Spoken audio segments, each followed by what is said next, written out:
एडुटेरिया के द्वारा नया टेस्ट सीरीज लॉन्च किया गया था एडीओ का। आज यानी 13 दिसंबर को पहला टेस्ट हुआ है। देख सकते हैं आप लोग, फुल लेंथ टेस्ट पहला टेस्ट हुआ कि जो कि जनरल स्टडीज संबंधी यानी कि एडीओ का पेपर 2 से रिलेटेड है ये। चलिए इस टेस्ट को स्टार्ट करेंगे, उससे पहले ना फटाफट सेशन को लाइक कर लो आप लोग, और जो बच्चे पहले बार जुड़े हो चैनल को सब्सक्राइब करके बेल आइकन को प्रेस कर लो, ताकि नए टेस्ट का नोटिफिकेशन आपको मिल जाएगा। और इस चैनल पर जिस दिन टेस्ट होगा उसी दिन आपको सारा टेस्ट मिलेगा, आगे का जो भी टेस्ट होगा उसी दिन मिल जाएगा। तो फटाफट आप लोग सब्सक्राइब कर लो। चलिए बढ़ते हैं टेस्ट की तरफ, स्टार्ट करते हैं आज का टेस्ट। अगर नया वाला टेस्ट का आपको पीडीएफ चाहिए ना, यहाँ परीक्षा वाटिका एजुकेशन एक टेलीग्राम चैनल है, परीक्षा वाटिका ये टेलीग्राम चैनल है, यहाँ पर आपको इसका पीडीएफ मिल जाएगा। ये नंबर है 8676934039, इस पर भी इसका पीडीएफ आपको मिल जाएगा। फटाफट इस पे कांटेक्ट कीजिए। जो बच्चे ज्वाइन नहीं कर पाए थे एडुटेरिया वाला, या तो आप यूट्यूब पर देख लो, अगर आपका पीडीएफ चाहिए तो ये टेलीग्राम चैनल है, ये व्हाट्सएप नंबर है, यहाँ पर आपको मिल जाएगा।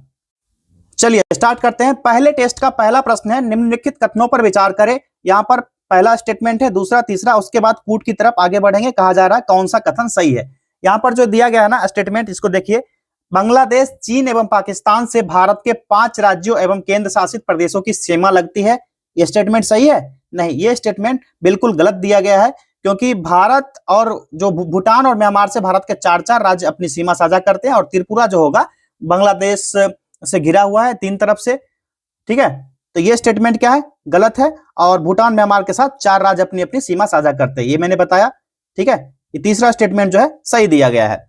चलिए कूट की तरफ देखते हैं अब कौन सा होगा। तो केवल 3 इसका सही जवाब हो जाएगा। यहां पर देख लीजिए आप लोग, इस मैप में देखिए ये बांग्लादेश है, बांग्लादेश के तीनों तरफ से त्रिपुरा घिरा हुआ है, यहां देख सकते हो। म्यांमार के साथ 4 राज्य सीमा साझा करता है भारत, मिजोरम, मणिपुर, नागालैंड और ये त्रिपुरा वाला पार्ट। ठीक उसी तरह भूटान का भी है, यहाँ देख सकते हो आप लोग।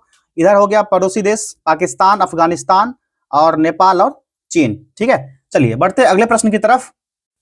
दूसरा प्रश्न है यहाँ पर, जब एक ही फसल लंबे चौड़े क्षेत्र में उगाई जाती है तो उस कृषि प्रणाली को कहा जाता है। उसको ना रोपण कृषि कहा जाता है। विकल्प ए राइट आंसर होगा, क्योंकि रोपण कृषि जो होता है एक प्रकार का वाणिज्यिक खेती होता है, और इस प्रकार की खेती में लंबे चौड़े क्षेत्र में एकल फसल बोई जाता है।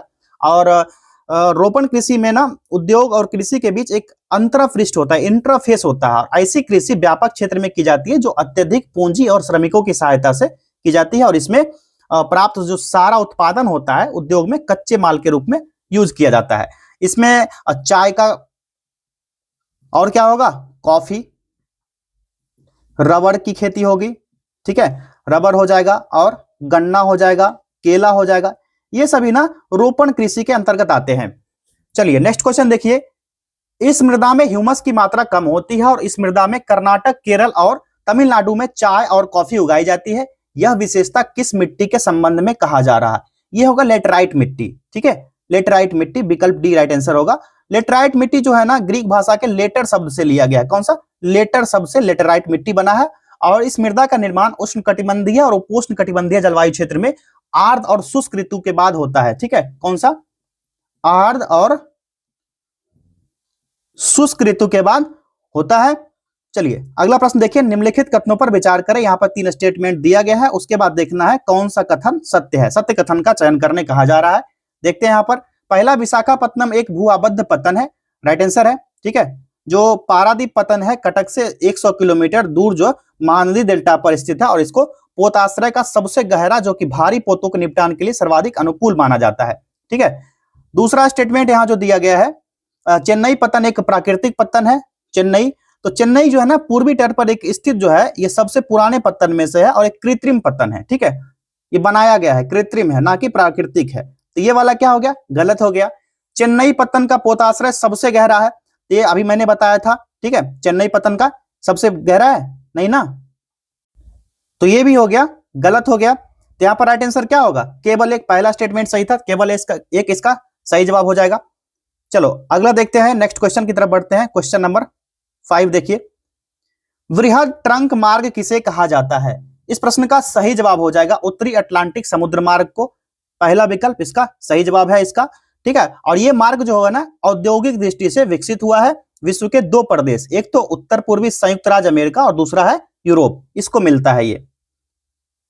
क्वेश्चन नंबर 6 देखिए। पारितंत्र को परिभाषित किया जा सकता है किस तरह?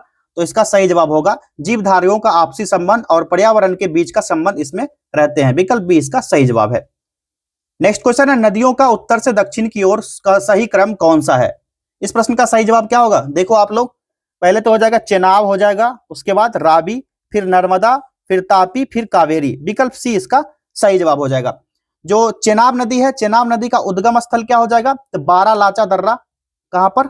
बारालाचा दर्रा से इसका उद्गम स्थल है, ठीक है। और चंद्र और भागा आपस में मिलकर चिनाब बनाती है और इसकी सहायक नदी तबी, सोहल, कलकई, ये सभी इसकी सहायक नदियां हैं। रावी का उद्गम स्थल क्या हो जाएगा? तो रावी का रोहतांग दर्रा से निकलता है। कौन सा? रोहतांग दर्रा। सही से दिख रहा होगा आपको तो देख लीजिए, नहीं तो कोशिश कीजिए देखने का, क्योंकि इतना ही स्पेस है हमारे पास। नर्मदा जो है, नर्मदा अमरकंटक पहाड़ी से निकलती है। कहां से? अमरकंटक से निकलती है।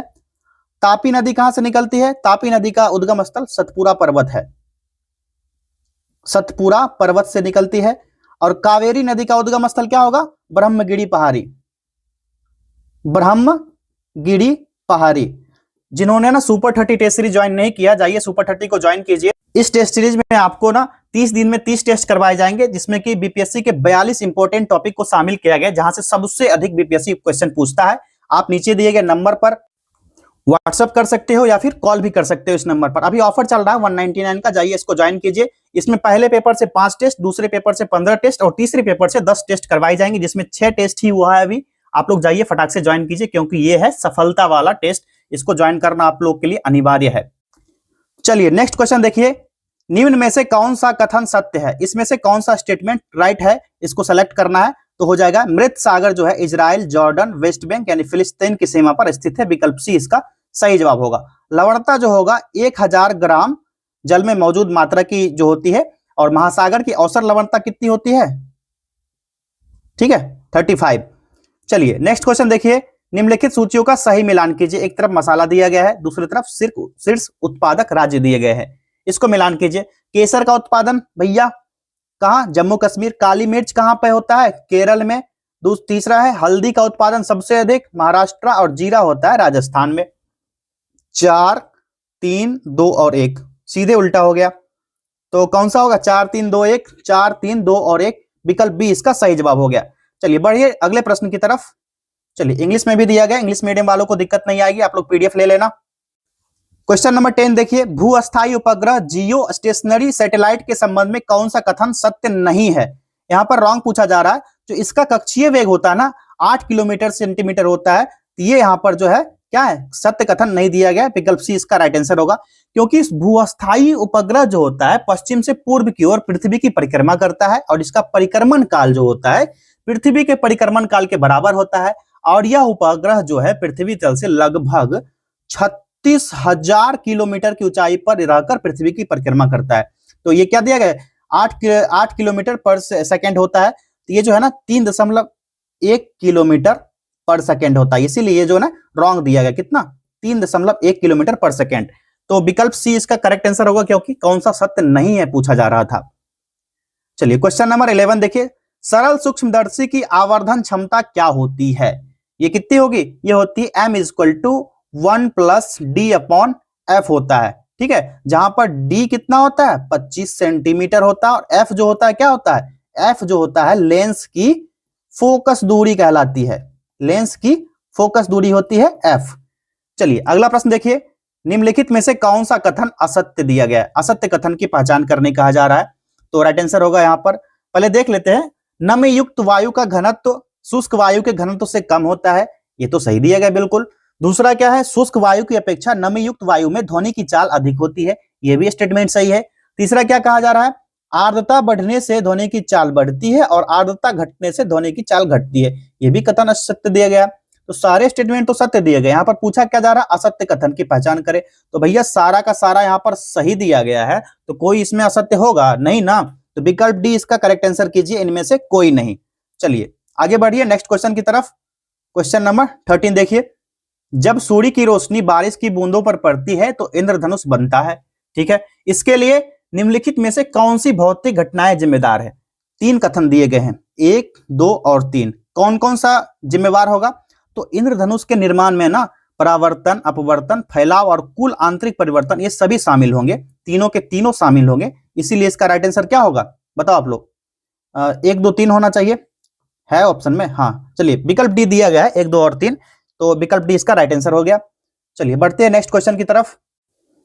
बॉल बेयरिंग का उपयोग साइकिल, कार आदि में किया जाता है क्योंकि, क्यों होता है? तो पहिया और धुरे के बीच संपर्क का प्रभावी क्षेत्र कम हो जाता है। विकल्प सी इसका सही जवाब हो गया।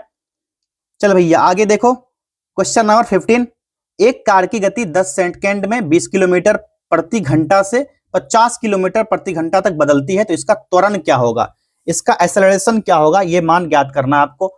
तो 10 सेकंड में बदलता है, ठीक है, तो निकालिए कितना होगा, 20 किलोमीटर पर आवर है, तो क्या होगा, मिनट में बदल दीजिए, 18 क्या होगा, 100/18 मीटर पर सेकेंड हो गया, मीटर पर सेकेंड। अब क्या होगा, वेलोसिटी निकाल लेंगे, 50 किलोमीटर पर आवर होगा, तो 50 गुने 5/18 कितना होगा, मीटर पर सेकेंड। अब क्या कहा जा रहा, इसका त्वरण निकालना है, तो b माइनस यू कर देंगे अपॉन टी हो जाएगा, कितना है 250 माइनस 100, 18 गुना 10, ठीक है, कितना आएगा, ये आ गया 150, इधर आ गया 180, 180 आएगा ना। चलो 0 0 कैंसिल, 15/18 आएगा, 3 5 15, 3 6 18, 5/6। अब इसको ये कीजिए 5 मीटर स्क्वायर, सेकेंड स्क्वायर हो गया, तो इसको भाग देंगे ना, 0.83 मीटर पर सेकेंड स्क्वायर इसका मान निकल के आएगा। विकल्प डी इसका सही जवाब हो जाएगा। ठीक है, क्वेश्चन नंबर 15 हो गया, विकल्प डी 0.83 मीटर पर सेकेंड स्क्वायर। चलिए अगला प्रश्न देखिए, निम्नलिखित में से कौन सा अणु एटम का भाग नहीं है, एटम का भाग नहीं है, कौन सा, फोटोन हो जाएगा, विकल्प डी, वेरी इजी। जल में कार्बन डाइऑक्साइड प्रवाहित करने पर बना सोडा वाटर के संबंध में कौन सा सत्य है, तो यहां पर सही जवाब होगा यह अम्लीय प्रकृति का है, विकल्प ए ही इसका सही जवाब हो जाएगा। ठीक है, जो जल होता है H2O में कार्बन डाइऑक्साइड को प्रवाहित करने पर जो सोडा वाटर बनेगा, ये कैसा बनेगा, ये एसिडिक बनेगा, कैसा, एसिडिक नेचर का होगा, और सोडा वाटर में अधिक दाब पड़ने पर जो गैस होगा ये क्या होगा, इसमें घुल जाएगा। नेक्स्ट क्वेश्चन देखिए, निम्नलिखित में से कौन सा कथन सत्य है, इसमें 3 स्टेटमेंट दिए गए और कूट की सहायता से यहां पर सत्य कथन पूछा जा रहा है। तो पहले देखिए कौन कौन सा सही होगा। पहला है टेफ्लॉन तथा डेक्रॉन बहुलक है, भैया सही है ना, बिल्कुल सही है। दूसरा है प्राकृतिक रबर क्या है, क्लोरोप्रीन है, तो प्राकृतिक रबर जो होता है ना आइसोप्रीन होता है, ना कि क्लोरोप्रीन। क्या होता है ये, आइसोप्रीन होता है, आइसोप्रीन होता है, तो ये क्या हुआ, ये तो गलत हो गया। तीसरा है नियोप्रीन संश्लेषित रबर है, तो ये सही दिया गया, बिल्कुल सही है। तो पहला और तीसरा सही है, तो क्या होगा, विकल्प बी यहां पर राइट आंसर होगा, 1 तथा 3। चलिए बढ़ते हैं अब अगले प्रश्न की तरफ। आप लोग ना बहुत मेहनत से ऐसा टेस्ट लेकर के आते हैं, आप लोग सेशन को शेयर कर लो और टेस्ट को ना लाइक कर दिया करो यार, और सभी लोग ना सब्सक्राइब भी कर लिया करो। चलिए क्वेश्चन नंबर 19 देखते हैं, क्या है, क्यूप्राइट निम्नलिखित में से किस धातु तत्व का अयस्क है, सही जवाब होगा कॉपर का, किसका, कॉपर का, Cu2O जो कॉपर का अयस्क है। इसके अलावा कैक्लोपाइराइट जिसको कहते हो CuFeS2, जो कैल्कोसाइट होता है उसको क्या कहते हो, कैल्कोसाइट को Cu2S। मैलेकाइट क्या होता है, CuCO3, ठीक है, इंटू CuOH2, ये क्या होता है, ये होता है मैलेकाइट, ये होता है मैलेकाइट। ठीक, ये क्या होता है, CuFeS2 क्या होता है, कैल्कोपाइराइट, कैल्कोपाइराइट, ये सब ध्यान रखना आपको। Cu2S क्या होता है, तो Cu2S होता है कैल्कोसाइट, कैल्कोसाइट होता है। ठीक, Cu2O क्या होता है, अभी आपको पता है ये क्या होता है, क्यूप्राइट होता है, क्यूप्राइट होता है। चलिए, और एक होता है एजुराइट, इसको भी ना बता देता हूं, एजुराइट, ये भी पूछा जाता है एग्जाम में, एजुराइट। एजुराइट का फॉर्मूला रासायनिक क्या होगा, 2CuCO3 इंटू CuOH2 इसका फॉर्मूला होता है। ये भी कॉपर का अयस्क है, एजुराइट। ठीक है, इस सारे के सारे कॉपर के अयस्क थे, जिसका रासायनिक सूत्र जो भी था मैंने बता दिया। चलिए अगला प्रश्न देखिए, रदरफोर्ड के परमाणु मॉडल के संदर्भ में निम्नलिखित में से कौन सा कथन सत्य नहीं है, नहीं को यहां पर कोड आउट कीजिए, उसके बाद बताइए इसका राइट आंसर क्या होगा। तो नाभिक का आकार जो है परमाणु के आकार की तुलना में काफी ज्यादा होता है, ये बिल्कुल सही है, क्योंकि ये जो स्टेटमेंट दिया गया है गलत दिया गया है। रदरफोर्ड का जो नाभिक का परमाणु है, मॉडल केस के अनुसार ना, परमाणु के आकार की तुलना में नाभिक का आकार बहुत छोटा होता है। और रदरफोर्ड ने नाभिक के चारों ओर इलेक्ट्रॉनों की चक्कर की व्याख्या की। हालांकि उन्होंने यह उल्लेख नहीं किया कि इलेक्ट्रॉन को अंदर कैसे रखा गया है, और इसी कारण रदरफोर्ड का मॉडल जो होता है परमाणु का एक अधूरा मॉडल बन जाता है। ठीक है, तो यह स्टेटमेंट गलत दिया गया था। पूछा जा रहा कौन सा कथन सत्य नहीं है, तो पहला ही सत्य हो गया। चलो अगला प्रश्न है, पेप्टोन तथा पेप्टाइड किस प्रकार के प्रोटीन का उदाहरण है? सही जवाब होगा ये व्युत्पन्न प्रोटीन है। विकल्प सी इसका सही जवाब होगा, व्युत्पन्न प्रोटीन।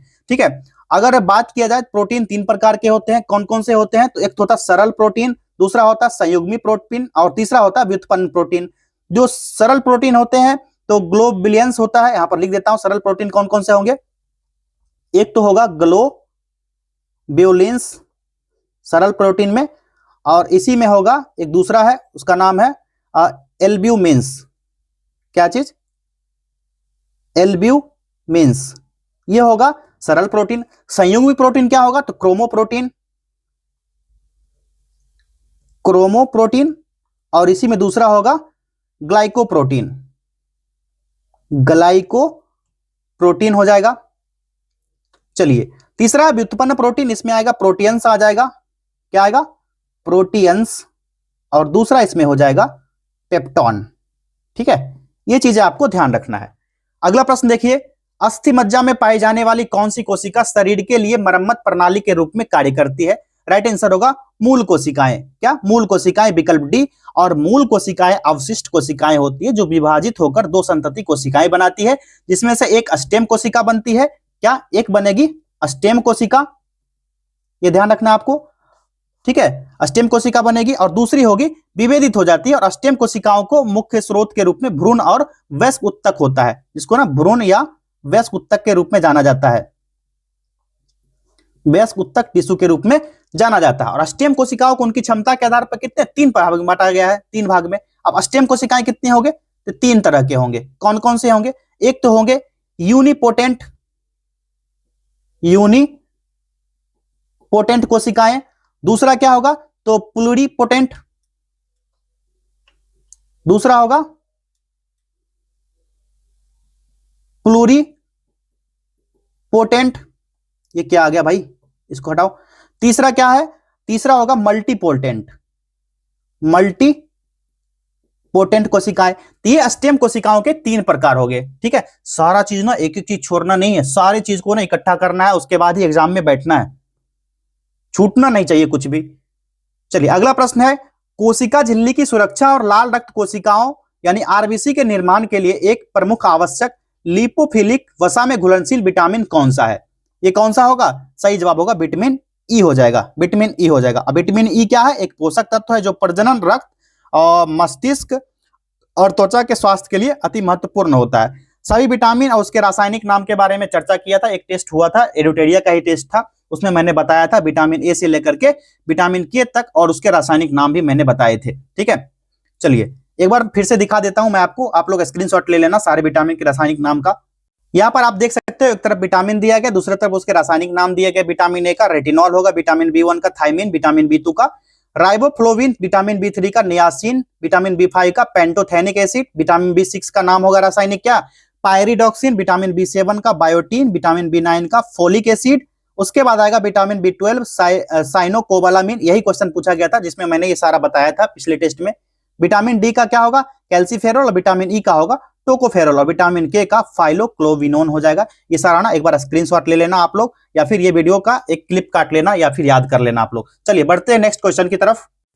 क्वेश्चन नंबर 24 देखिए, निम्नलिखित में से कौन सा कारक इबोला रोग का कारण बनता है? इबोला रोग का कारण बनेगा ये वायरस होता है। ठीक है, विकल्प सी राइट आंसर होगा।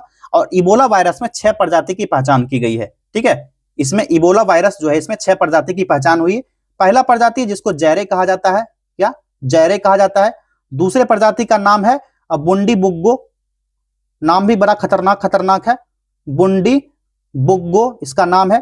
तीसरे प्रजाति का इसका नाम है सूडान, क्या सूडान। और चौथा प्रजाति इसका है ताई फॉरेस्ट। ठीक है, पांचवा हो जाएगा रेस्टन हो गया, और छठा और अंतिम हो जाएगा बोम्बाली। ये सभी क्या है? इबोला जो वायरस है इसके 6 प्रजाति हैं और इबोला वायरस जो है फिलोवायरस परिवार का सदस्य होता है और ये पूरे शरीर में गंभीर सूजन और उत्तक क्षति का कारण बन जाता है, जिससे रक्तस्रावी बुखार वायरस के रूप में भी जाना जाता है, क्योंकि यह शरीर की जो रक्त की थक्के होती है इस प्रणाली की समस्या पैदा कर देता है और आंतरिक रक्तस्राव का कारण बन जाता है। चलिए अगला प्रश्न देखिए, निम्नलिखित में से कौन अपुष्पी है? अपुष्पी कौन सा होगा? टेरिडोफाइटा, विकल्प सी इसका सही जवाब हो गया। एक स्थलीय पारिस्थितिकी तंत्र में हरे पौधे अपनी पत्तियों पर पड़ने वाले सूर्य के प्रकाश की ऊर्जा का लगभग कितना प्रतिशत उपयोग करके इसे खाद्य ऊर्जा में परिवर्तित करता है?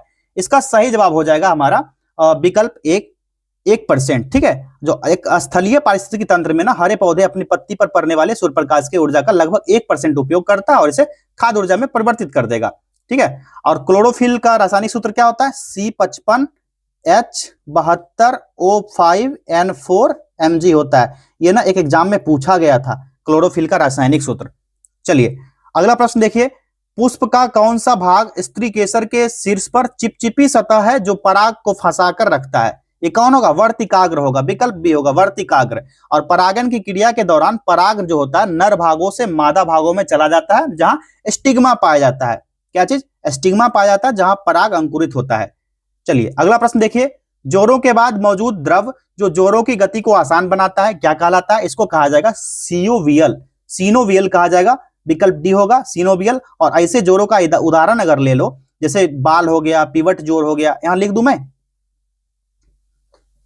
पहला हो गया बॉल या सॉकेट जोर, सॉकेट जोर हो जाएगा।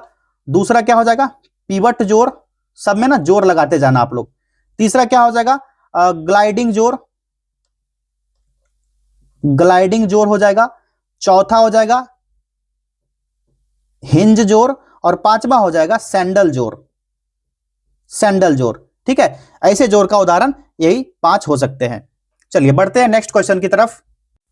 क्वेश्चन नंबर 29 कह रहा है इनमें से कौन गैसों में डिफ्यूजन दिखाता है? ये क्या होगा? तो कमरे में परफ्यूम का फैलना। ठीक है, विकल्प ए इसका राइट आंसर हो जाएगा। डिफ्यूजन क्या होता है? गति के कारण दो पदार्थ कणों का आपस में मिलना ही डिफ्यूजन कहलाता है।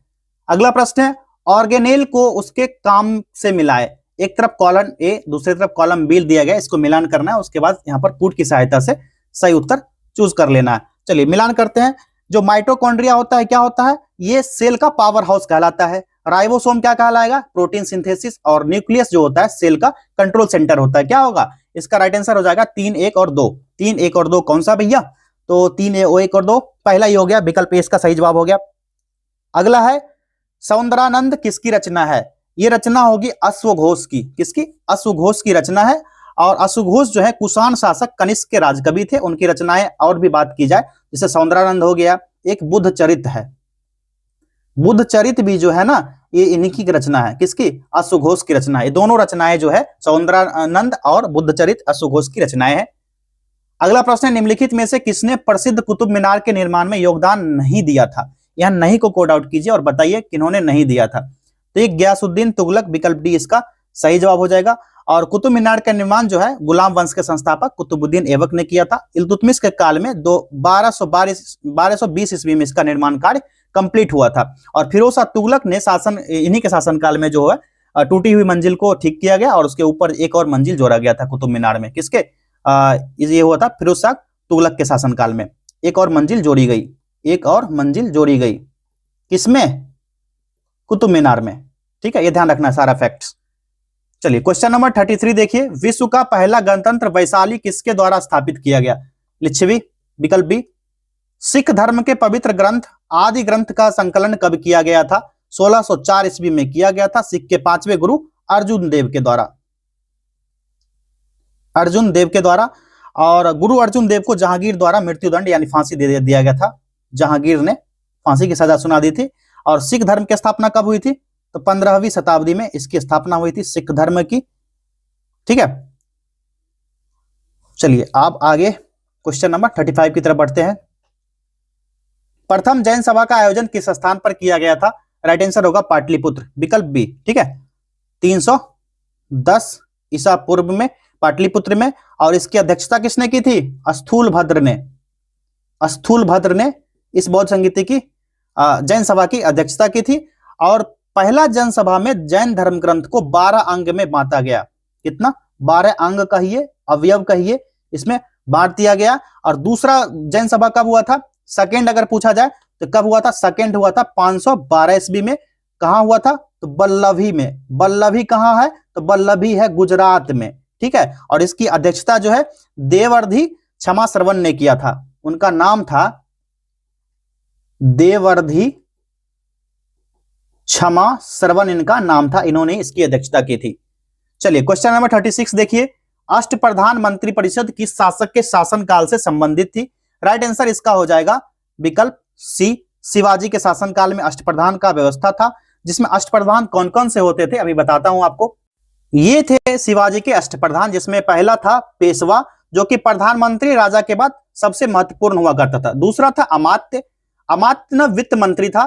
तीसरा था मंत्री, जो राजा के दैनिक कार्यों का ब्यौरा रखने वाला मंत्री था, और इसे वाक्या नवीस भी कहते हैं। कभी कभी ना एग्जाम में पूछा जाता है, वाक्या नवीस मंत्री हुआ करता था शिवाजी के अष्टप्रधान में। चौथा सचिव का पद आता था, राजा के पत्र व्यवहार का कार्य करता था। पांचवा सुमंत, विदेश मंत्री। छठा सेनापति, जो कि सैनिक का प्रधान होता था। और सातवां था पंडित राव, जो दान और धार्मिक मामलों का प्रमुख होता था। और अष्टप्रधान का आठवां न्यायाधीश, जो कि न्यायिक मामलों का प्रमुख होता था। ये सारे तथ्य आपको ध्यान रखना है, स्क्रीनशॉट ले लो आप लोग फटाक से। चलिए अगला प्रश्न है, मौर्यकालीन अभिलेख बिहार के किस स्थान से प्राप्त हुए हैं। इस प्रश्न का सही जवाब होगा लौरिया नंदनगढ़, लौरिया अरेराज, रामपुरवा, सारे हो जाएंगे उपयुक्त, सभी इसका राइट आंसर होगा। ये जो नंदनगढ़ है ना पश्चिम चंपारण में, लौरिया नंदनगढ़ कहां, वेस्ट चंपारण बिहार में है।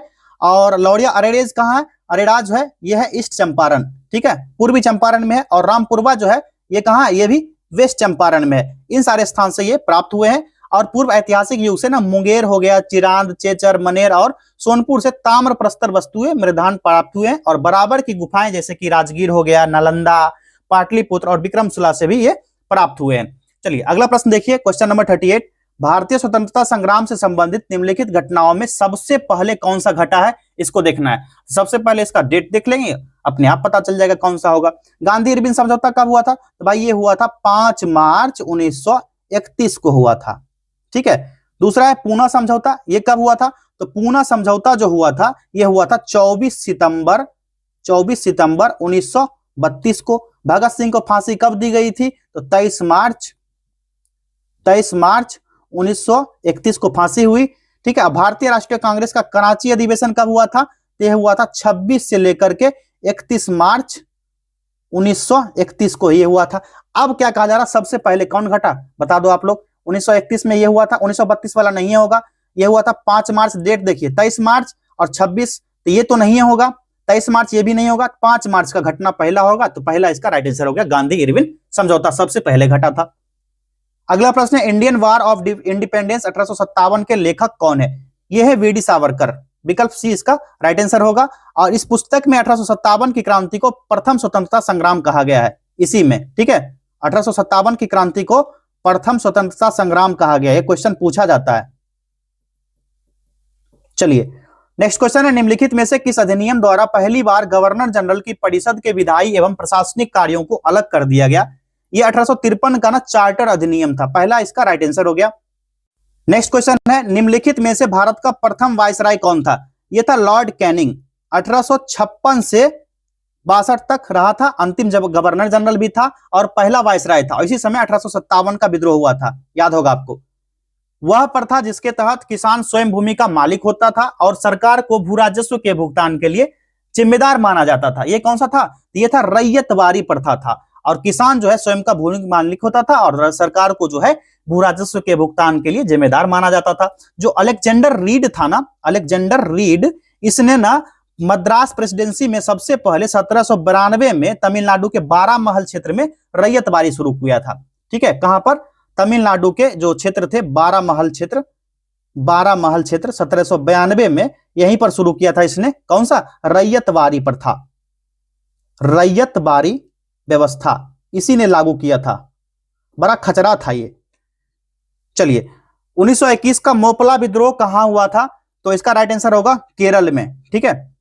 वुड डिस्पैच के बारे में निम्नलिखित में से कौन सा कथन सत्य है। चलिए भैया असत्य नहीं पूछा कि जान में जाना है, सत्य कथन पूछा जा रहा है। अब बताओ पहला क्या है, सहायता अनुदान व्यवस्था शुरू की गई, तो सही है। दूसरा है विश्वविद्यालय की स्थापना की सिफारिश की गई, ये भी सही है। तीसरा है शिक्षा के सभी स्तर पर अंग्रेजी को शिक्षण माध्यम के रूप में सिफारिश किया गया। ये नहीं है, सभी स्तर पर नहीं किया गया था, ये किया गया था जो प्राथमिक स्तर था, प्राथमिक स्तर पर प्राथमिक वहां की जो लोकल भाषाएं थी उसके अनुसार किया जाना था, और जो उच्च शिक्षा था उच्च शिक्षा को अंग्रेजी में शामिल करना था। तो ये तीसरा स्टेटमेंट गलत हो जाएगा, पहला और दूसरा यहाँ पर सही हो जाएगा। वुड डिस्पैच कब आया था?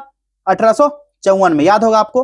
तो हो गया पहला विकल्प इसका राइट आंसर, 1 और 2 करेक्ट आंसर हो जाएगा। ठीक है, चलिए नेक्स्ट क्वेश्चन देखिए। हंटर कमीशन की रिपोर्ट को किसने पन्ने दर पन्ने निर्लज सरकारी लीपापोती की संज्ञा दी?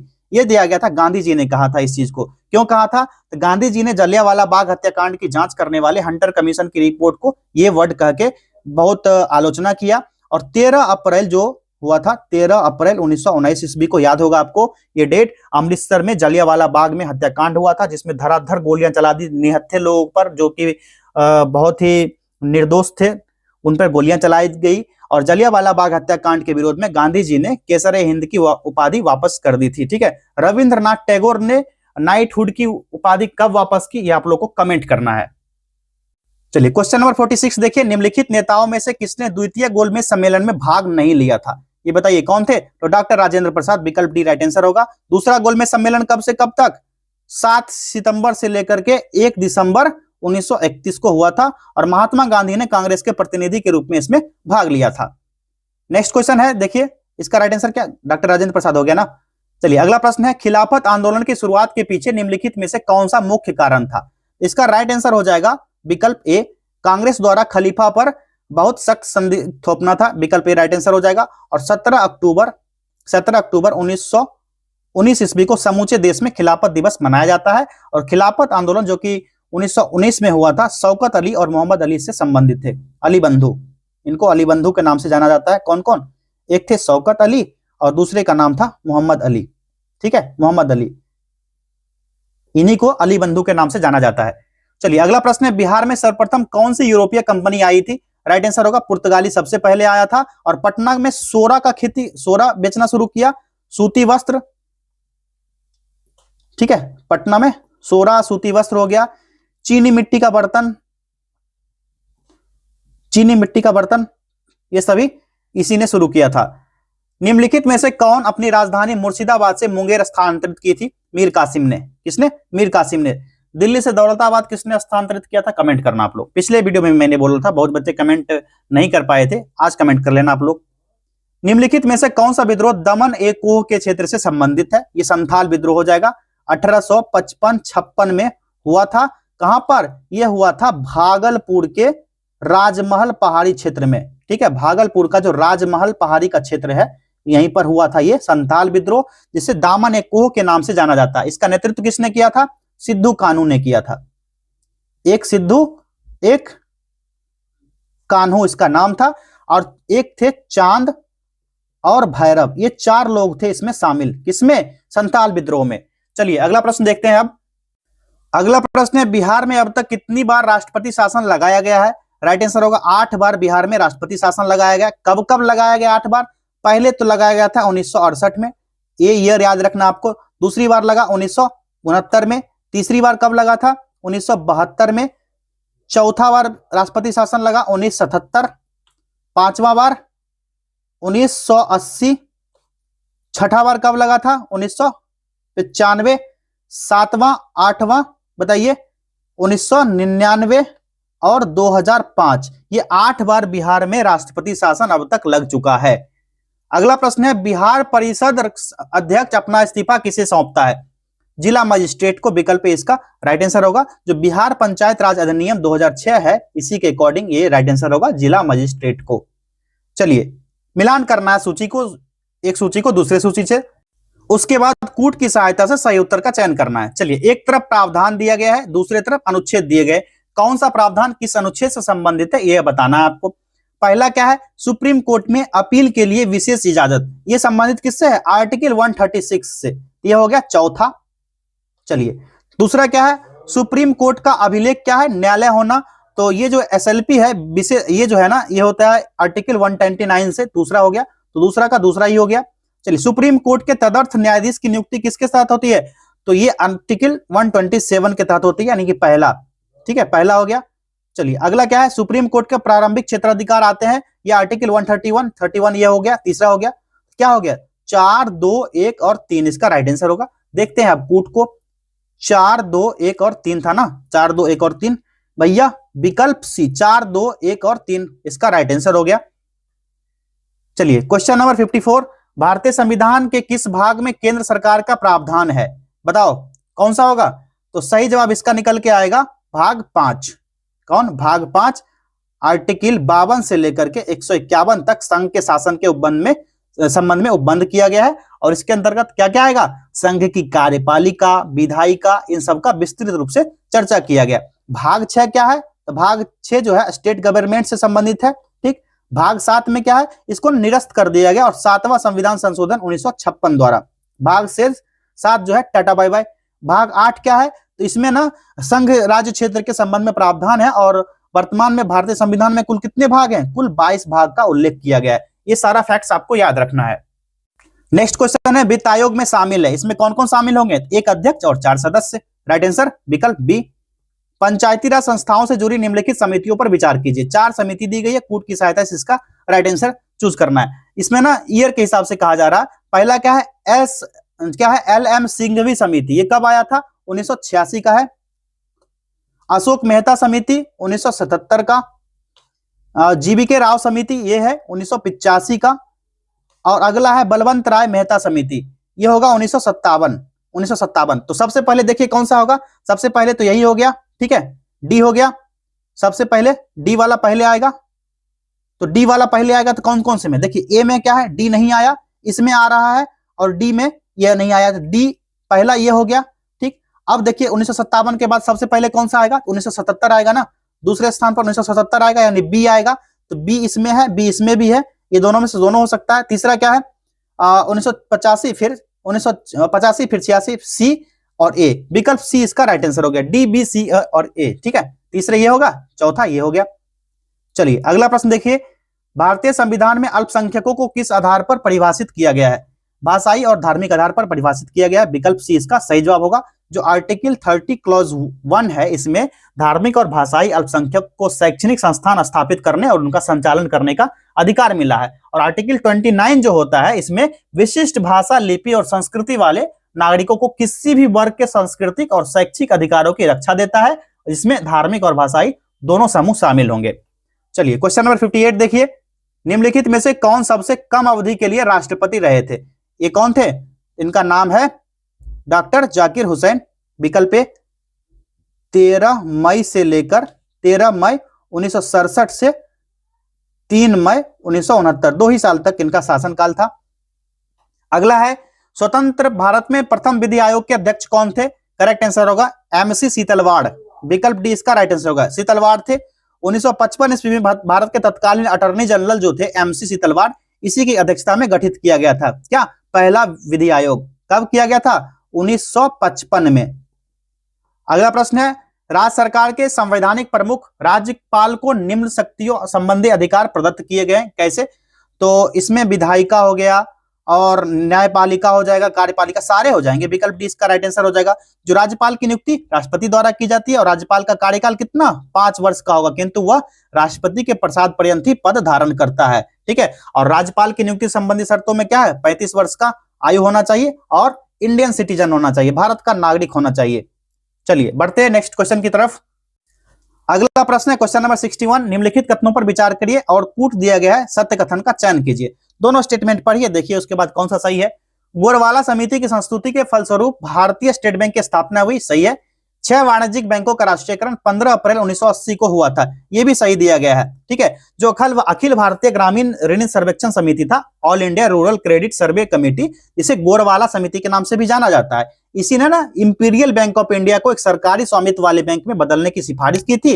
और इसी सिफारिश के आधार पर स्टेट बैंक अधिनियम 1955 आया था, पता होगा आपको, 1955, जिसके तहत 1 जुलाई 1955 को SBI का गठन हुआ था। कब SBI का गठन हुआ था, ये चीजें आपको पता होगा।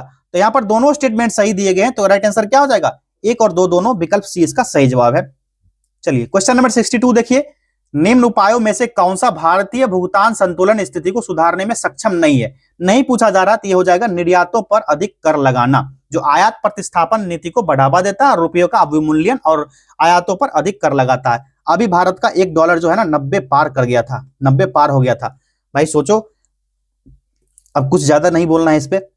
रेपो दर से तात्पर्य है क्या होगा, तो जिस ब्याज दर पर रिजर्व बैंक द्वारा वाणिज्यिक बैंकों को पैसा उधार दिया जाता है वो क्या कहलाएगा, रेपो दर कहलाएगा। विकल्प ए होगा। और इसी से संबंधित एक आता है रिवर्स रेपो।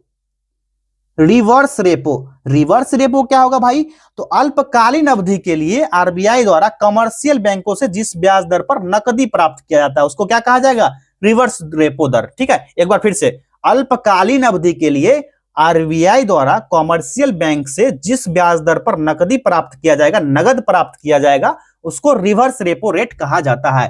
ठीक है, चलिए क्वेश्चन नंबर 64 देखिए। यहां पर क्या कहा जा रहा है, पहले बोल दिया कीजिए, क्या कीजिए भाई, तो सूचियों के नीचे दिए कूट की सहायता से सही उत्तर का चयन कीजिए। ये काहे कीजिए दिया भैया, इतना गलती करते हो एडिटोरिया वाले हो। चलिए सूची 1 सूची 2 दिया गया, इसको मिलान कीजिए, उसके बाद देखिए यहां पर कौन सा कूट के अनुसार सही जवाब होगा। चलिए मिलान कीजिए। पहला राष्ट्रीय मानवाधिकार आयोग, इसका गठन कब हुआ था, 1993 में। केंद्रीय सतर्कता आयोग 1964, और प्रवर्तन निदेशालय जिसको ईडी कहते हैं, आजकल बड़ा छापा पड़ रहा है, तो ये हुआ था 1956, और केंद्रीय अन्वेषण ब्यूरो 1963 में हुआ था। 4, 3, 1 और 2 इसका राइट आंसर होगा। चलिए देखते हैं, 4, 3, 1 और 2, विकल्प सी यहां पर है, 4, 3, 1 और 2 ये राइट आंसर हो गया। चलो भैया क्वेश्चन नंबर 65 देखते हैं। अब निम्न युग्मों पर विचार करें, यहां पर 4 दिए गए हैं, कौन सा कहा जा रहा है, सही सुमेलित युग्म का चयन करने कहा जा रहा है। यहां पर कौन सा सही है, पहला क्या है, प्राथमिक क्षेत्र के अंतर्गत वानिकी मत्स्य पालन आता है, सही है, बिल्कुल सही है। दूसरा है सेकेंडरी सेक्टर जो खनन और उत्खनन से संबंधित है, ना भैया, इसमें ना विनिर्माण सेक्टर आता है। ठीक है, विनिर्माण सेक्टर आता है, निर्माण आएगा, विनिर्माण निर्माण आएगा, और क्या आएगा, गैस आएगा, जल आपूर्ति आएगा, विद्युत आएगा, ये सभी ना सेकेंडरी सेक्टर में आते हैं, खनन उत्खनन नहीं आता है। ठीक है, तीसरा क्या है, टर्सरी सेक्टर रियल एस्टेट, इसमें सही है, टर्सरी सेक्टर में रियल एस्टेट आएगा, अचल संपत्ति आएगा, चिकित्सा इसमें शामिल किया जाता है, चिकित्सा हो गया, और जो भी वित्तीय सेवाएं होंगी, वित्तीय सेवाएं इसी में आएगा, बैंकिंग आएगा, इसमें टर्सरी सेक्टर में, तो ये आ जाएगा, सही है ये। चतुर्थ सेक्टर में तकनीकी कौशल, ये भी सही दिया गया है, तो 1, 3 और 4 सही दिया गया था। दूसरा सेक्टर में खनन और उत्खनन जो है ये नहीं होगा, जो खनन और उत्खनन जो है ना प्राइमरी सेक्टर का पार्ट है, इसी का पार्ट है, जो पहला है ना प्राइमरी सेक्टर, इसी का पार्ट है खनन और उत्खनन। ठीक है, तो 1, 3 और 4 इसका राइट आंसर होगा। देख भैया किधर है, 1, 3 और 4 पहला ही विकल्प यहां पर राइट आंसर हो गया। चलो अगला प्रश्न है, विशेष आर्थिक क्षेत्र SEZ की नीति भारत में पहली बार कब आरंभ की गई थी। ये नीति आई थी 2000 में। ठीक है, 2000 में शुरू की गई थी, और मंथ था अप्रैल का। निम्न कथनों पर विचार करें, यहां पर 2 स्टेटमेंट दिया गया, और उसके बाद यहां कहा जा रहा है कूट की सहायता से सही उत्तर चूज करना है। तो पहले स्टेटमेंट देख लेते हैं, उसके बाद देख लेंगे, जो सही होगा कूट की सहायता से सही कर देंगे। पहला क्या है स्टेटमेंट, यहां पर भारत के राष्ट्रीय आय के आंकड़े वित्तीय वर्ष 1 अप्रैल से 31 मार्च पर आधारित है, बिल्कुल सही है। और भारत में सांख्यिकी विभाग के अंतर्गत केंद्रीय सांख्यिकी कार्यालय यानी CSO की स्थापना मई 1951 में की गई थी। ठीक है, तो दूसरा स्टेटमेंट भी जो दिया गया यहां पर क्या है, वर्ष 2019 में केंद्र सरकार ने केंद्रीय सांख्यिकी कार्यालय यानी CSO और राष्ट्रीय प्रतिदर्श सर्वेक्षण कार्यालय यानी NSSO का विलय करके सांख्यिकी और कार्यान्वयन मंत्रालय के अधीन राष्ट्रीय सांख्यिकी कार्यालय NSO की स्थापना की। ये भी स्टेटमेंट यहाँ जो दिया गया है दूसरा, ये भी सही है। तो दोनों के दोनों स्टेटमेंट सही है, तो यहाँ पर राइट आंसर क्या होगा, 1 और 2 दोनों सत्य है। देखिए अगला है, निस्पंद स्फीति की स्थिति में निम्नलिखित में से कौन सी विशेषताएं पाई जाती है। इसमें होगा शून्य आर्थिक समृद्धि, उच्च बेरोजगारी और वस्तुओं की कीमत में वृद्धि इसमें शामिल होगा, क्योंकि जीडीपी में इसमें गिरावट होती है और वस्तु की कीमत बढ़ जाती है। और सामान्य जब बेरोजगारी आएगी तो व्यय और वस्तु की कीमत में क्या होता है, गिरावट आता है। और इसको जो है ना स्टैगफ्लेशन एक ऐसी दुर्लभ घटना हो जाती है जिसमें बेरोजगारी बढ़ने के साथ साथ वस्तु की कीमत भी बढ़ जाती है। तो इसीलिए यहाँ पर राइट आंसर क्या होगा, शून्य आर्थिक समृद्धि, उच्च बेरोजगारी और वस्तुओं की कीमत में वृद्धि हो जाता है। ये निस्पंद स्फीति यानी स्टैगफ्लेशन की स्थिति होती है। चलिए अब बढ़ते हैं नेक्स्ट क्वेश्चन की तरफ। पटना में 1857 के विद्रोह का नेतृत्व किसने किया था, ये थे पीर अली, विकल्प बी इसका राइट आंसर होगा। और इनको ही ना 7 जुलाई को फांसी दे दी गई थी, 7 जुलाई 1857 को सरेआम फांसी दे दिया गया। और पटना में 1857 के विद्रोह का नेतृत्व 3 जुलाई को किया था सिटी पुस्तक के द्वारा। ये थे पीर अली, सिटी पुस्तक विक्रेता थे। और पटना के कमिश्नर जो था विलियम टेलर, विलियम टेलर, यही ससुरा ना इसको फांसी दे दिया था, ठीक है। और पीर अली ने ना दीन बोलो दीन का नारा दिया, दीन बोलो दीन, इसका नारा पीर अली ने दिया था। दीन मतलब होता गरीब बोलो गरीब, ठीक है। नेक्स्ट है, बिहार में साइमन कमीशन पटना कब आया था? 12 दिसंबर 1928 को आया था, 12 दिसंबर 1928, विकल्प ए राइट आंसर होगा। और अनुग्रह नारायण सिंह के नेतृत्व में बिहार के नौजवानों ने विरोध किया था और साइमन कमीशन में एक भी भारतीय सदस्य नहीं होने के कारण भारत आगमन पर विरोध करने का निर्णय लिया गया था। अगला प्रश्न है, मुंगेर के बरहिया ताल आंदोलन का उद्देश्य क्या था? तो था बकास्त भूमि की वापसी की मांग करना, विकल्प ए इसका राइट आंसर हो गया।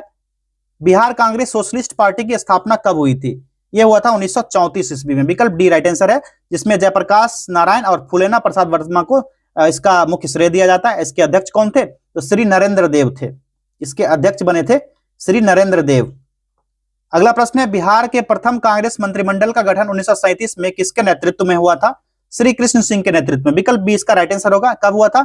20 जुलाई 1937 को। अगला प्रश्न है, बिहार की राजकीय वृक्ष निम्नलिखित में से कौन सा है? बताओ। पीपल होगा ना, विकल्प बी पीपल होगा। और बिहार का राजकीय चिन्ह बोधि वृक्ष है, जिसमें 2 स्वास्तिक चिन्ह से घिरा हुआ है, बोधि वृक्ष। राजकीय चिन्ह पूछा जाए, राजकीय चिन्ह पूछा जाए बिहार का, तो क्या होगा? बोधि वृक्ष, बोधि वृक्ष हो जाएगा। राजकीय वृक्ष हो जाएगा पीपल, ठीक। राजकीय पुष्प पूछा जाएगा, बिहार का राजकीय पुष्प क्या है? तो पुष्प हो जाएगा गेंदा। गेंदा पुष्प को 2013 में बिहार का राजकीय पुष्प बनाया गया। राजकीय पक्षी बिहार का क्या है? तो राजकीय पक्षी हो जाएगा गौरैया। बिहार का राजकीय पक्षी 2013 से पहले में फाख्ता में घोषित किया गया। बिहार का राजकीय पशु क्या होगा? ठीक है, बैल, ठीक है, बिल्कुल नहीं कहते, बिहार की भाषा बिल्कुल बैला है ये 2013 से, इसीलिए ना पशु को रखा गया, बैल ही रखा गया। चलिए ऐसा कोई बात नहीं है, जस्ट मजाक था। चलिए, मछली क्या है राजकीय मछली? तो मांगुर मछली को बनाया गया है, मांगुर, जो कि सबसे सस्ता है, मांगुर मछली 2013 से ये भी आया। राजकीय भाषा पूछा जाए बिहार का, तो हिंदी, हिंदी भाषा होगा। अक्सर नीतीश कुमार को सुनते होंगे जो कि सदन में बोलते भी रहते हैं, अरे क्या है इंग्लिश में, हमको समझ नहीं आता, इसको हिंदी करो सारा कुछ, ठीक है। और दूसरा राजकीय भाषा बिहार का क्या है? सेकेंड भाषा क्या है बिहार का? तो उर्दू है, उर्दू 1984 से इसको रखा गया है, ठीक है। चलिए बढ़ते हैं नेक्स्ट क्वेश्चन की तरफ। बिहार में प्रवेश करने के बाद सोन नदी अंततः गंगा नदी में विलीन होने से पहले कितने जिलों को पार करती है? 5 जिला को पार करती है, विकल्प बी इसका राइट आंसर होगा। जो सोन नदी है ना, मध्य प्रदेश में अमरकंटक पहाड़ी की मैकाल श्रेणी से निकलती है। आपको एक मैप दिखाते हैं सोन नदी का। यहाँ आप लोग देख सकते हैं, ये है सोन नदी, यही है सोन नदी जो गंगा नदी में मिल जाता है, ठीक है। गंगा नदी की सहायक नदियां भी देख सकते हो आप लोग, ये ब्लू कलर का जितना भी है ना, ये वाला पार्ट जो है ये गंगा नदी है और इसकी सारे सहायक नदियां हैं, ठीक है, सारे इस गंगा नदी में मिल जाती है। और सोन नदी का अगर जो ना सहायक नदी पूछ दिया जाए, इस सोन नदी का सहायक नदी, तो किसको किसको माना जाएगा? एक तो है गूपर, गूपर जो है सोन नदी की सहायक नदी है। रिहंद हो जाएगा, रिहंद। और एक है कन्हेर, कन्हेर हो जाएगा। और उत्तरी कोयल, उत्तरी कोयल ये नदी का नाम है। ये सभी ना सोन नदी की सहायक नदियां हैं। ये मैप आप लोग स्क्रीनशॉट ले लो एक बार। चलिए बढ़े अब नेक्स्ट क्वेश्चन की तरफ।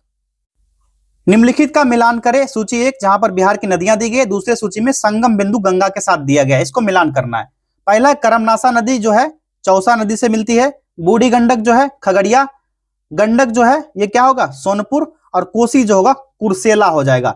गंगा नदी जो है उत्तराखंड में गंगोत्री ग्लेशियर से निकलती है। ये सारी चीजें आपको पता है। और गंगा की जो लंबाई है 2525 किलोमीटर है गंगा नदी की लंबाई, जिसमें बिहार में टोटल 445 किलोमीटर बहती है, ठीक है। बिहार में गंगा नदी की लंबाई 445 किलोमीटर पूरे बिहार में। और देव प्रयाग में अलकनंदा और भगीरथी नदी जो है, दोनों नदी मिलने के बाद इस नदी में गंगा के नाम से जाना जाता है। कहां पर? देव प्रयाग में मिलता है। इस पर ना एक शॉर्ट मैंने डाला था इसी साल, 71वीं बीपीएससी में यही क्वेश्चन पूछा गया था। ये देव प्रयाग, रुद्र प्रयाग, इन सब सारी चीजों के बारे में 2 मिनट का शॉर्ट था। देव प्रयाग में ना कौन कौन सी नदी मिलती है? अलकनंदा प्लस भागीरथी, ये दोनों मिल जाती है। आगे जाकर यही नदी गंगा नदी कहलाती है। चलो आगे देखते हैं। यहां पर ना कूट का मिलान करना था और बताना था राइट आंसर। क्या हो गया? पहला का चौथा हो गया, पहला दूसरा तीसरा, तीसरा 4 1 और 2 और 3। कूट में देखिए कौन सा होगा? 4 1 2 और 3, 4 1 2 और 3, विकल्प बी इसका राइट आंसर हो गया। निम्नलिखित का मिलान करें और सही कोड चुने। चलिए मिलाते हैं इसको। पायराइट कहाँ पाया जाता है? तो पायराइट जो पाया जाता है ये सबसे ज्यादा कहाँ पाया जाएगा? पायराइट बताओ आप लोग। रोहतास में। दूसरा हो गया। उसके बाद है गैलेना। गैलेना कहाँ पाया जाएगा? बांका में, बांका जिला। एस्बेस्टस कहाँ पाया जाता है? मुंगेर में, मुंगेर। और सोना जमुई में। जमुई वालों माला माल हो आप। चलो 2, 1, 4 और 3 यहां पर कूट देखिए। 2, 1, 4 और 3 विकल्प सी यहां पर करेक्ट आंसर हो गया। चल भैया आगे देखो। बिहार का अक्षांशीय विस्तार है, क्या होगा अक्षांशीय विस्तार बिहार का? तो बिहार का अक्षांशीय विस्तार क्या हो जाएगा? 24 डिग्री 20 मिनट 10 सेकेंड से 27 डिग्री 31 मिनट 15 सेकेंड उत्तरी अक्षांश। विकल्प ए राइट आंसर होगा। ठीक है, अक्षांश पूछा जाए तो ये होगा। अगर बिहार का जो देशांतर पूछा जाए तो ये क्या होगा भैया? तो ये हो जाएगा 83 डिग्री 19 मिनट 50 सेकेंड ईस्ट से 88 डिग्री 17 मिनट 40 सेकेंड क्या होगा? ईस्ट देशांतर हो जाएगा ये। ठीक है, पूर्वी अक्षांश हो जाएगा, ईस्ट अक्षांश हो जाएगा, लैटिट्यूड हो जाएगा। ये ध्यान रखना आपको, ये हो जाएगा देशांतर। और बिहार जो है भारत के पूर्वी भाग में स्थित है और आकार में कैसा है? ये आयताकार माना जाता है। बिहार का जो मैप है आयताकार। यहां पर बिहार में क्या है? 9 प्रमंडल है और कितना? 38 गो जिला है। ठीक है, का बिहार वालों सही है ना? चलो अगला प्रश्न देखते हैं। क्वेश्चन नंबर 79 देखिए। राज्य विधान परिषद के कितने सदस्य विधानसभा द्वारा चुने जाते हैं? इसका राइट आंसर हो जाएगा 1/3 सदस्य चुने जाते हैं। आर्टिकल 171 में कहा गया है विधान परिषद के कुल सदस्यों की संख्या राज्य विधानसभा के कुल सदस्यों के 1/3 से अधिक नहीं हो सकती है। और मिनिमम कितना होगा? मिनिमम 40 होगा, इससे कम नहीं होना चाहिए, कम से कम 40 होना चाहिए, तभी विधान परिषद बनेगा। भारत के कितने राज्यों में विधान परिषद जरा बताना आप लोग, कमेंट करना राज्य के नाम के साथ। चलिए अगला प्रश्न देखते हैं। बिहार विधानसभा के प्रथम अध्यक्ष कौन थे? इनका नाम था श्री राम दयालु सिंह। विकल्प भी यहां पर दिया गया है, विकल्प भी राइट आंसर होगा। 22 जुलाई 1937 ईस्वी को भारत सरकार अधिनियम 1935 के तहत बिहार प्रांतीय विधानसभा का पहला सत्र हुआ था और उनका कार्यकाल ना काफी लंबा रहा था राम दयालु सिंह का। किस कंपनी ने रडार डोम निर्माण के लिए रक्षा धातु कर्म अनुसंधान प्रयोगशाला हैदराबाद के साथ प्रौद्योगिकी हस्तांतरण हेतु लाइसेंस समझौते पर हस्ताक्षर किया है? राइट आंसर होगा भारत हेवी इलेक्ट्रिकल्स लिमिटेड, विकल्प डी। कौन सा संगठन रेमन मैग्सेसे पुरस्कार 2025 से सम्मानित होने वाला पहला भारतीय संगठन बन गया है? इसका राइट आंसर है विकल्प ए एजुकेट गर्ल्स, विकल्प बी एजुकेट गर्ल्स। और एक गैर सहकारी संगठन है, एनजीओ है। इसकी स्थापना जो है 2007 में की गई थी सफीना हुसैन द्वारा। सफीना हुसैन इनका नाम है, इन्हीं के द्वारा इसकी स्थापना की गई थी। अगला प्रश्न है। निम्नलिखित में से किस कंपनी ने भारत के पूर्वी तट पर एक विश्व स्तरीय ग्रीनफील्ड शिपयार्ड के विकास की संभावनाओं का पता लगाने के लिए मार्गदर्शन तमिलनाडु के साथ एक ज्ञापन यानी एमओयू पर हस्ताक्षर किए हैं? इस प्रश्न का राइट आंसर होगा विकल्प ए। इसी चैनल पर ना 850 करंट अफेयर्स का एक एपिसोड कराया गया है। मैं वीडियो के अंत में ये टैग लगा दूंगा, जब आप ये वीडियो अंत होगा तो वहां पर आपको देखने को मिल जाएगा। 850 प्रश्न का 2025 करंट अफेयर्स के नाम से होगा। ठीक है, उसको ना आप लोग देख लेना, तब जाकर के ऐसे करंट अफेयर्स ना आपको बहुत हल्का लगने लगेगा। ये सब कुछ भी नहीं है, सारे करवा दी गई उसमें। अगला प्रश्न है। हाल ही में सांख्यिकी एवं कार्यक्रम कार्यान्वयन मंत्रालय MOSPI द्वारा जारी आंकड़े के अनुसार शिशु मृत्यु दर में गिरावट का रुझान देखा गया, जो 2011 में 40 से 2023 में क्या हो गई? 2023 में इसका रेट 25 हो गया था। विकल्प ए राइट आंसर होगा। जो 2011 में 44 थी और 2023 में घटकर 25 हो गई थी। ठीक है, ये ध्यान रखना है। और चिल्ड्रेन इन इंडिया 2025 का चौथा संस्करण 2025 में जारी किया गया था। कितना? चौथा एडिशन जारी किया गया। किसका? Children's in India, children's in India, ये ध्यान रखना है। 2025 में चौथा संस्करण लागू हुआ, इसका जारी हुआ।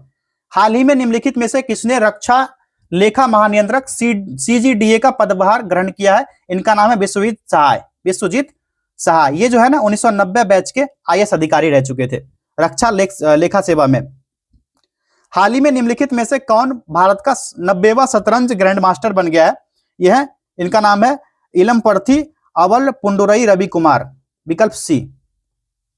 अगला प्रश्न है। वन नेशन वन सब्सक्रिप्शन योजना के संदर्भ में असत्य कथन का पहचान करने कहा जा रहा है। यहां पर इसमें से 4 स्टेटमेंट दिए गए, इसमें से कौन सा असत्य है?